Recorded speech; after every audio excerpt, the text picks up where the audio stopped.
نبی پاک علیہ السلام نے فرمایا انس دروازہ کھولو، دروازے پہ وہ بندہ ہے جس کو اللہ بغیر حساب کتاب جنت عطا فرمائے گا، وہ بندہ ہے دروازے پہ۔ حضرت انس بن مالک کہتے ہیں میں نے دروازہ کھولا تو بندہ دیکھا، غریب سا ایک انصاری صحابی، اور بندہ بڑا سادہ، وضو تازہ کر کے آیا ہے تو پانی کے قطرے داڑھی سے بہہ رہے ہیں، اور چمڑے کے جوتے اس نے لپیٹ کے نا تو بغل میں چھپائے ہوئے، آ کے اتحیات کی حالت میں بیٹھا، حضور سے دو چار باتیں کی، چلا گیا۔ ہم اس کا رنگ دیکھتے رہے اور مصطفیٰ کا کرم دیکھتے رہے۔ اس کو حضور نے جنتی کہا ہے۔ کہتے ہیں اگلے دن اسی ٹائم اسی وقت ہم حضور کے پاس بیٹھے تھے، پھر دروازے پہ دستک ہوئی، حضور نے فرمایا دروازہ کھولو، دروازے پہ وہ بندہ ہے جسے اللہ بغیر حساب کتاب جنت عطا فرمائے گا، بغیر حساب۔ کہتے ہیں دروازہ کھولا، اور جیسے ہی میری نظر پڑی بندہ بھی وہی ہے جو کل آیا تھا، اور انداز بھی وہی ہے جو کل تھا، اسی طرح پانی کے قطرے، اسی طرح جوتے بغل میں، السلام علیکم، کل حضور فلاں بات کی تفصیل پوچھنی مجھ سے رہ گئی تھی، غلطی ہوگی، دوبارہ آیا ہو۔ اس نے اپنی گفتگو کی، چند جملوں میں بات سمیٹی، چلا گیا۔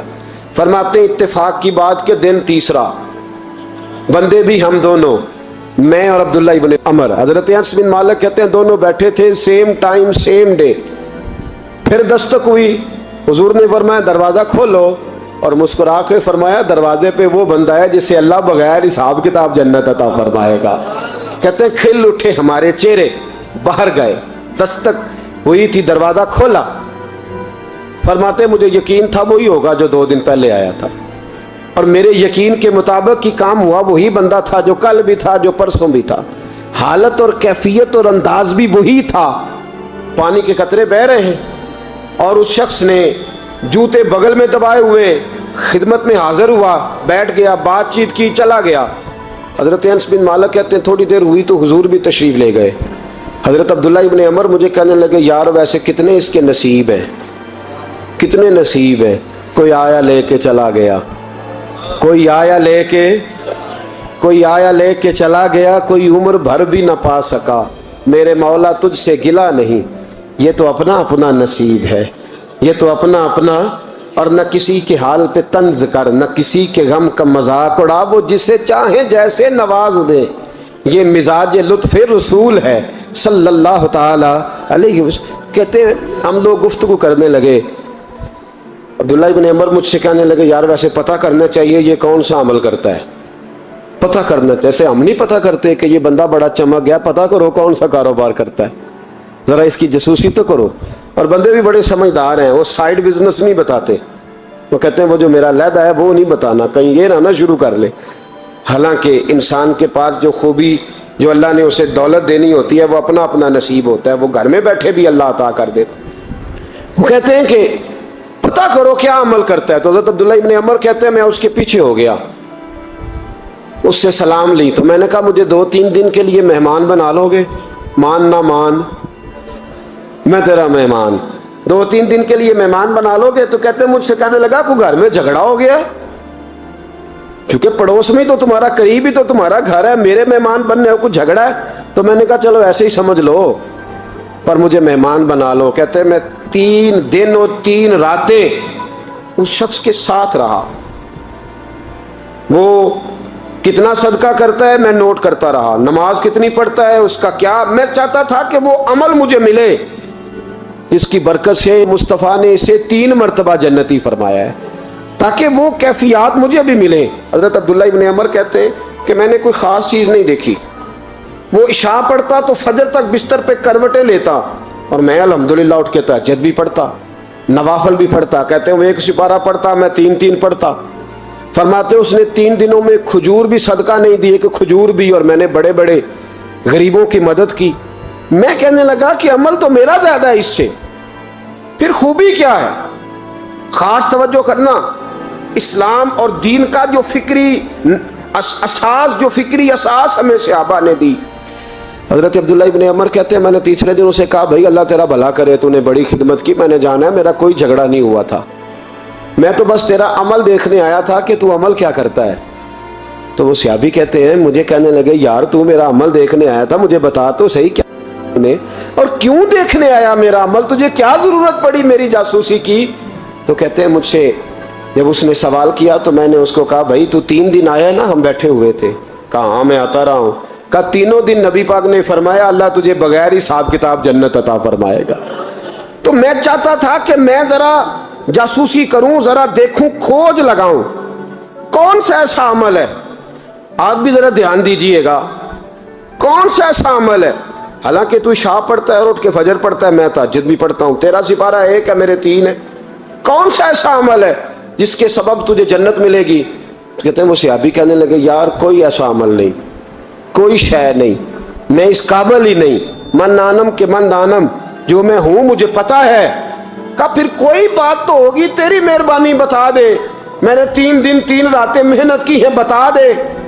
تو کہتے ہیں وہ کہنے لگے اگر تجھے بتاؤں نا تو پھر سن، میں جب رات کو سوتا ہوں تو اپنے دل پہ نظر ڈالتا ہوں، اور سویرے جب اٹھتا ہوں تو پھر اپنے دل پہ نظر ڈالتا ہوں، موبائل پہ نہیں، کنجی پہ نہیں کہ چابیاں کدھر ہیں، بٹوے پہ نہیں، میں رات کو سوتے ہوئے بھی اپنے دل پہ نظر ڈالتا ہوں، سویرے اٹھتے ہوئے بھی میں سب سے پہلے اپنے دل پہ نظر ڈالتا ہوں۔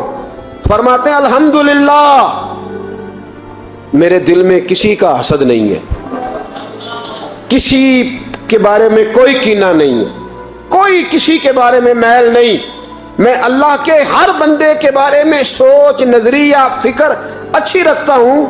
اور فرمایا میں تیرے بارے میں بھی عبداللہ یہی سوچتا ہوں کہ تو مجھ سے زیادہ نیک ہے۔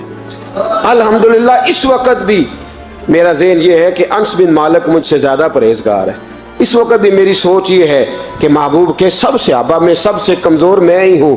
نبی عبداللہ ابن عمر کہتے ہیں میں نے اس کا ہاتھ چوما، میں نے کہا سمجھ آ گئی ہے، تیرا نظریہ، تیری سوچ پکی اور سچی مسلمان ہے، تو دل اور روح کا مسلمان ہے، تو نظر اور روح کا مسلمان ہے۔ یہ سبب ہے کہ اللہ کے رسول نے زمین پر چلتے ہوئے بھی تجھے 3 دفعہ جنت کی بشارت عطا فرما دی۔